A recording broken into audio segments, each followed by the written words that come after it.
पता है हम ज़्यादा कब सोचते हैं? जब चीज़ें हमारे हाथ में नहीं होती। जब चीज़ें हमारे हाथ में नहीं होती और हम सोचते हैं कि ये कैसे होगा, कब होगा, कब तक होगा और होगा भी कि नहीं होगा। और ये सारे सवाल हमें ओवर थिंकिंग करने पर मजबूर कर देते हैं। तो ओवर थिंकिंग से कैसे बचें? आज की तेज़ रफ्तार ज़िंदगी में ज़्यादा सोचना एक आम समस्या बन गई है। जब हम किसी बात को बार बार सोचते हैं, उसका विश्लेषण करते हैं और बार बार उसी विषय पर चिंता करते हैं, तो वो ओवर थिंकिंग कहलाता है। ये आदत हमारे मानसिक स्वास्थ्य और नींद, आत्मविश्वास और निर्णय लेने की क्षमता को प्रभावित करती है। तो जानते हैं कि ओवर थिंकिंग से कैसे बचा जाए। सोच को पहचानें। सबसे पहले ज़रूरी है कि हम यह समझें कि हम जो ओवर थिंकिंग कर रहे हैं, जैसे कि आप किसी छोटी सी बात पर बार बार सोचने लगे या कोई बात छोड़ ना पा रहे हो, तो खुद को रोकें और यह स्वीकार करें कि आप ओवर थिंकिंग कर रहे हो।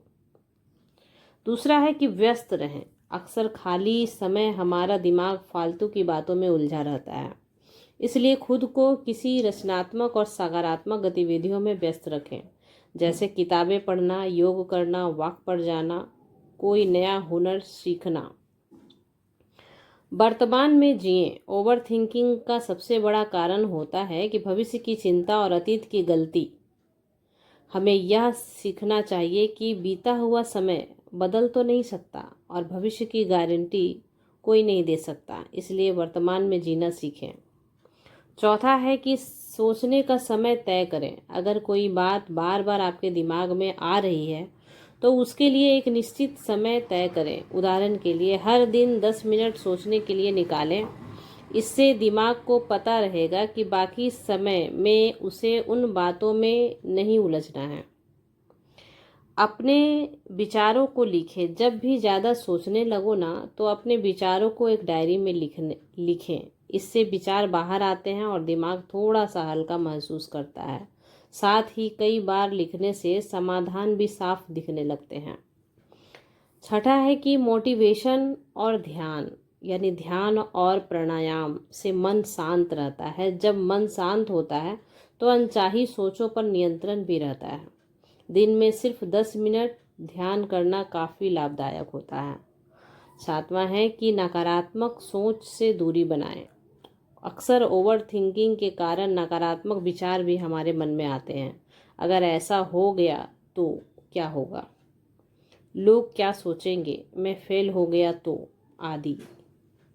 जब भी ऐसे विचार आए, खुद से पूछें, क्या यह वास्तव में सच है? क्या मैं इसका कोई हल निकाल सकता हूँ? आठवां है कि मदद लें। अगर ओवर थिंकिंग बहुत ज़्यादा हो रही है और खुद पर कंट्रोल नहीं हो रहा है, तो मनोवैज्ञानिक और काउंसलर से मदद लेने में कोई हर्ज नहीं है। ओवर थिंकिंग कोई लाइलाज बीमारी नहीं है। थोड़ी जागरूक अनुशासन और सही आदतों से इसे काफ़ी हद तक कंट्रोल किया जा सकता है। याद रखिए और सोचिए, लेकिन ज़रूरत से ज़्यादा नहीं, क्योंकि ज़िंदगी सोचने से नहीं, जीने में है।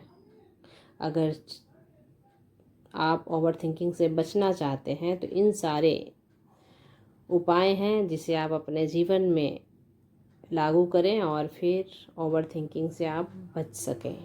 तो आई होप मेरा वीडियो यदि आपको अच्छा लगे तो like, subscribe and share. Thanks for watching my video.